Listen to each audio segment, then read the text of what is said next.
సంవత్సరాల తరబడి government job కోసం వేచి చూస్తున్నారా? కేవలం 8 నెలల్లో మీ కల నెరవేర్చుకోండి. వెంటనే కింది నంబర్స్‌కి కాల్ చేయండి.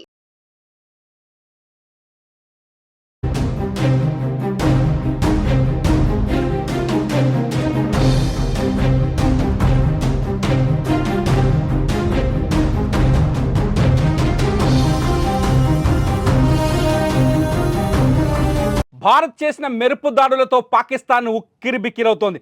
ఏం చేయాలో తెలియక అయోమయంలో పడిపోయింది. ఇక భారత్ దాడులను ప్రపంచ వేదికగా తప్పుగా చూపించేందుకు చేస్తున్న ప్రయత్నాలు కూడా బెడిసి కొడుతున్నాయి. ఆపరేషన్ సింధూర్ కారణంగా చాలామంది ప్రజలకు ఎఫెక్ట్ పడిందని, ప్రజలు చనిపోయారంటూ అబద్ధపు ప్రచారాలు చేస్తోంది పాకిస్తాన్. భారత్ దాడులపై పాక్ అమెరికాకు ఫిర్యాదు చేయగా ఊహించని సమాధానం వచ్చినట్టు తెలుస్తోంది. పాకిస్తాన్ జాతీయ భద్రతా సలహాదారుతో America national security adviser Marco Rubio మాట్లాడుతూ కీప్ క్వైట్ అంటూ సమాధానం ఇచ్చినట్టుగా తెలుస్తోంది. కీప్ క్వైట్ అంటే మూసుకొని కూర్చోండి, ఇంకా జరిగింది చాలు అని చెప్పినట్టు. అంతేకాదు, భారత్ పాకిస్తాన్ చేసిన దెబ్బకు ఉగ్రవాదులపై చర్యలు తీసుకునే హక్కు భారత్కు పూర్తిగా ఉందని, ఇండియన్ ఆర్మీ చేపట్టిన ఆపరేషన్ సింధూర్పై పాకిస్తానీలు మౌనంగా ఉండటమే చాలా మంచిదని ఆయన చెప్పారు. భారత్ యాక్షన్కి కౌంటర్గా పాక్ ఎలాంటి రియాక్షన్ ఇవ్వకూడదని, ఒకవేళ పాకిస్తాన్ చర్యలు తీసుకుంటే మాత్రం అస్సలు బాగోదని, భారతదేశం మీద యుద్ధం ప్రకటించడానికి ధైర్యం చేయొద్దంటూ పాకిస్తాన్ భద్రతా సలహాదారుకి America national security adviser Marco Rubio చెప్పినట్టు నేషనల్ ఛానల్స్లో వార్తలు వస్తున్నాయి.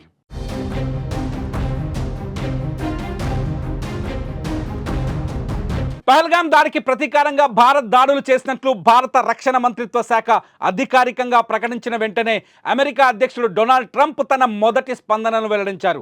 తాము దాడుల గురించి ఓవల్ ఆఫీస్ డోర్స్ లోపలికి వెళ్తుండగానే వార్త విన్నట్టు ఆయన తెలిపారు.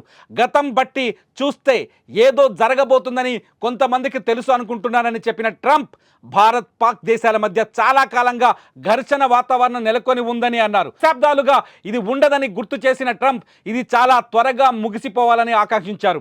భారత్ చేపట్టిన చర్యపై ఆయన నేరుగా వ్యాఖ్యానించకపోయినా మొత్తం సంఘర్షణ తర్వాత ముగిసిపోవాలన్న తన ఆకాంక్షను తెలియజేశారు. ఇరు దేశాలు ఉద్రిక్తతలు తగ్గించుకోవాలని, ప్రపంచానికి శాంతి కావాలని ట్రంప్ చెప్పుకొచ్చారు.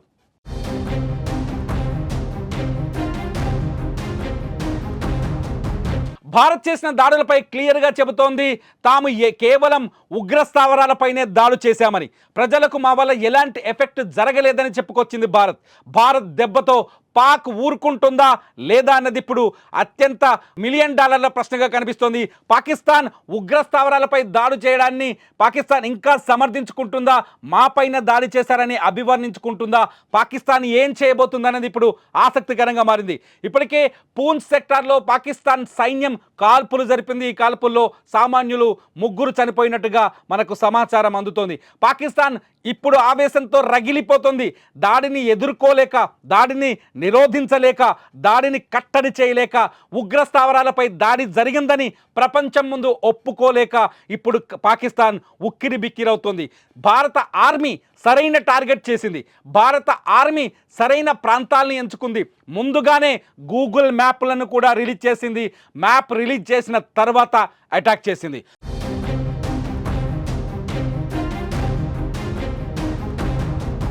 భారత ఆర్మీ టార్గెట్ చేసిన 9 ప్రాంతాల్లో కేవలం ఉగ్రవాద శిబిరాలు మాత్రమే ఉన్నాయి. ఏ శిబిరంలో ఉగ్రవాద శిక్షణ జరుగుతుందో ఆ శిబిరాన్నే పాయింట్గా క్లియర్గా టార్గెట్ చేసి దాడులు చేసినట్టుగా స్పష్టంగా అర్థమవుతోంది. కానీ ఈ దాడుల్ని పాకిస్తాన్ కప్పిపుచ్చుకునే ప్రయత్నం చేస్తోంది. కేవలం 6 చోట్ల దాడులు చేశారు. ఆ 6 ప్రాంతాల్లో సివిలియన్స్ ఉన్నారు, ఉగ్రవాదులు లేరని చెప్పుకునే ప్రయత్నం చేస్తోంది. నిజానికి భారత్ 9 ఉగ్రవాద స్థావరాలపై దాడి చేసింది. ఇందులో 7 ఉగ్రవాద స్థావరాలు పీఓకేలో ఉంటే, 7 ఉగ్రవాద స్థావరాలు పీఓకేలో ఉంటే 2 పాకిస్తాన్ భూభాగంలో ఉన్నాయి. అయితే భారత్ దాడి చేసింది కేవలం 6 అనే చెబుతోంది. పాకిస్తాన్ భూభాగంలోకి భారత మిసైల్స్ రాలేదని ఇంకా గాంభీర్యాన్ని ప్రకటించే ప్రయత్నం చేస్తోంది. పాకిస్తాన్ ఈ దాడిని ప్రజలపైన జరిగిన దాడిగా అభివర్ణించే ప్రయత్నం చేస్తోంది. అందుకే అమెరికాకు ఫిర్యాదు చేసింది. అమెరికా మద్దతు కోరింది పాకిస్తాన్. మొదటి నుంచి అమెరికా చాలా స్పష్టంగా చెబుతోంది, ఉగ్రవాదంపై భారత్ చేస్తున్న పోరాటానికి మేము మద్దతు ఇస్తామని. ఇవాళ మార్కో కూడా అదే విషయాన్ని పాకిస్తాన్కి చాలా గట్టిగా చెప్పినట్టుగా అర్థమవుతోంది.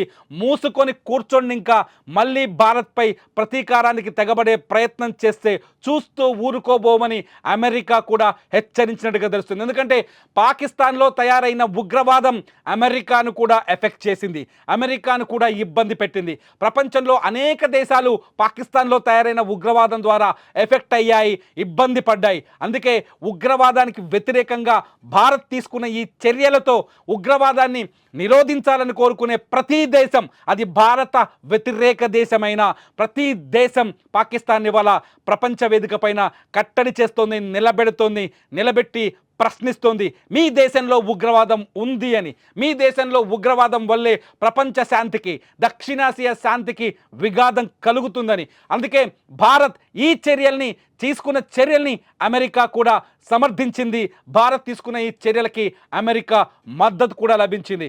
ఇంకా మిగతా దేశాలతో కూడా భారత విదేశాంగ శాఖ, అట్లాగే భారత రక్షణ సలహాదారు అజిత్ దోవల్ కూడా ప్రతి దేశానికి దాడి ఎలా జరిగిందో ఆయన వివరిస్తున్నారు, చాలా స్పష్టంగా ఎక్స్ప్లెయిన్ చేస్తున్నారు.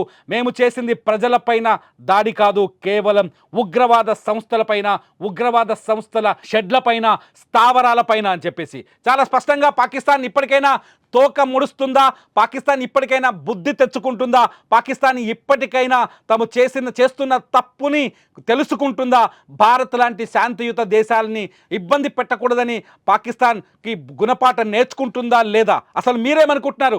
అమెరికా మద్దతుని ఎలా భావిస్తున్నారు? పాకిస్తాన్ ఇప్పుడు తోక ముడుస్తుందా లేదా? మీ అభిప్రాయాల్ని ఈ వీడియో కింద కామెంట్ చేయండి. మీ కామెంట్స్ పైన నేను మరో వీడియో చేస్తా. చూస్తూనే ఉండండి సుమన్ టీవీ.